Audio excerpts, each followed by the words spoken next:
Da li ste ikada probali ovo dodati biljkama prije sadnje? Možda mislite da je to samo otpad, ali ono što se dešava kada ga umiješate u zemlju je nevjerovatno. Ali šta je to? Svi imamo ovo u kući, ali rijetko ko zna njegovu pravu moć. Ako ovo dodate u zemlju prije sadnje, vaše biljke će vam biti zahvalne i rezultat će vas oduševiti. Ovo je jedan od najboljih trikova koji će vašu baštu učiniti bujnijom i zdravijom. Pogledajte do kraja i saznajte tačno kako da ovo primijenite. Ali zamolila bih vas da lajkujete ovaj video, da se pretplatite na naš kanal i da pritisnite zvonce za obavještenje o svakom novom videu. Hvala vam puno na tome.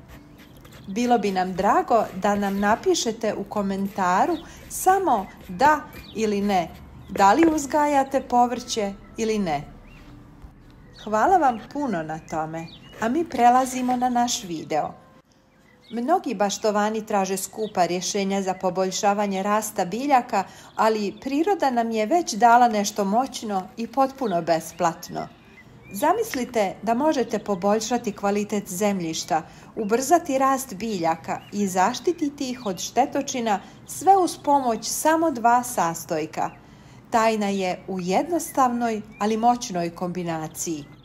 Sve što vam treba su 2 kašike taloga od kafe i šaka čaja od nane. Ova 2 sastojka čine čuda kada ih dodate u zemlju prije sadnje. Ali zašto baš ovo? Šta se dešava u zemlji kada dodate ovu smjesu?